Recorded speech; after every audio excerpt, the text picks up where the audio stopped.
Hi everybody, welcome back for another episode of Dad Gym Life. I'm Bill Hassler, and today we're going to talk about when you have a real life, when does health and fitness take priority?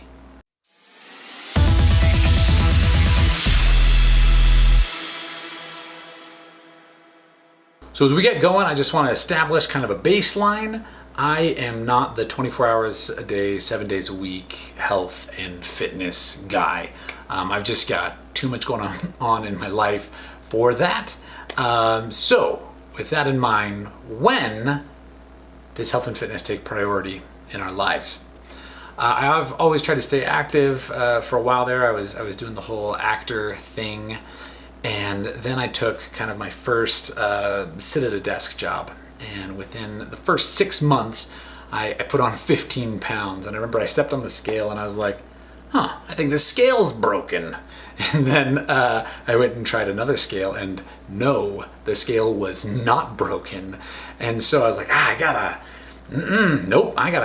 make some changes. And I cleaned up my diet a little bit, and I had to make myself go to the gym. I had to kind of force it in there. When I was acting, I was just acting, and I would do some video production on the side, but really I had a pretty malleable schedule, and so I could just kind of go to the gym whenever I wanted to. But when you're working 9 to 5 or 8 to 5 or 9 to 6 or beyond, you kind of have to force it into the schedule, right?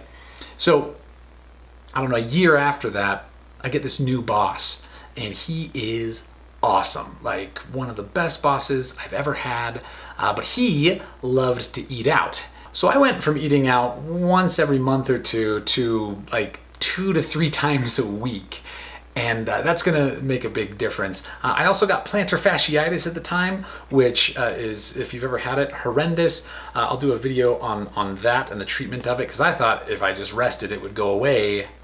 No, that does not take care of it. But anyway, so I couldn't run anymore, and I started eating out 2 to 3 times a week. And within a couple of months, I put on 15 pounds again. And I changed my diet a little bit. I made sure I was working out more. And I went back down probably another 10 pounds. And so in the course of about every year now, I'd put on 15 pounds and I'd lose 10 pounds. And then I'd put on 15 pounds and I'd lose 10 pounds. And so I tell people about this, and they say, well, Bill, you're young-ish. Is 5 or 10 pounds a big deal? I don't know. Is it? If it's 5 pounds every year, and I'm 34, where am I going to be when I'm 44?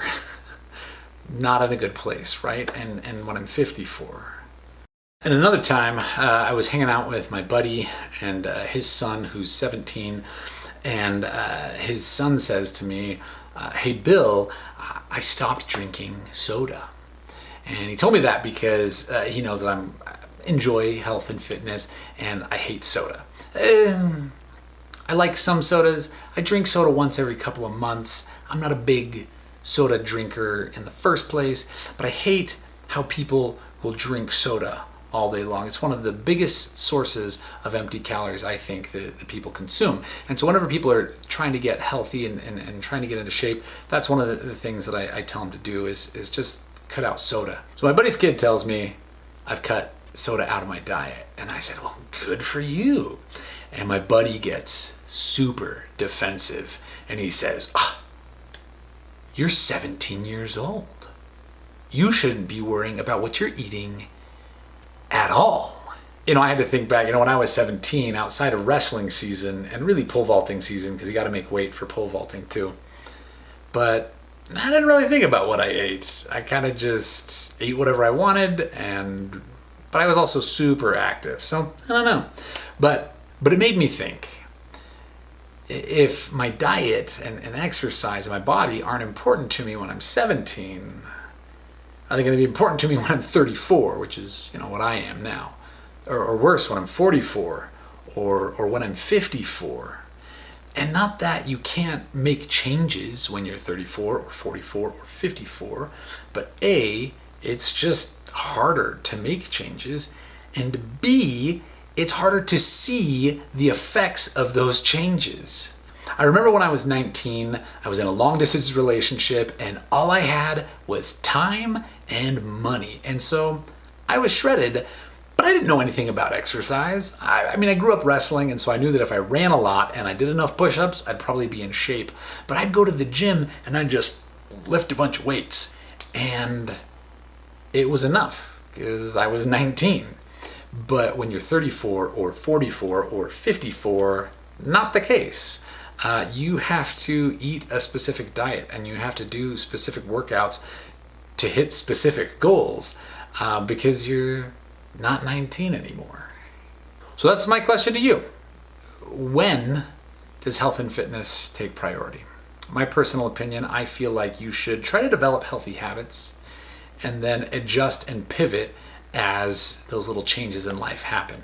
I don't think that you should obsess about your diet or obsess about exercise all day, every day, because there's more things to do in life. I don't know, maybe this is like a well duh, Bill, but please in the comments below, just any thoughts, any comments, anything you want to add to it. Again, if you enjoyed this video, please click the like button. If you haven't yet, hit subscribe and the notifications button so you can know about new videos. And please share this with anybody that you think might benefit from it. So when we have these little changes in our lives, where do we start, right? I always like to start with goal setting. So for the next video, that's what I'm gonna do, goal setting. In fact, you can click on that here because hopefully it'll be done by the time I finish this. And also, if you haven't watched it yet, my video on my #1 rule for fitness and health here. Thanks for stopping by, and we will catch you next time. Shoot up, beep, beep, that beep. Watch the videos.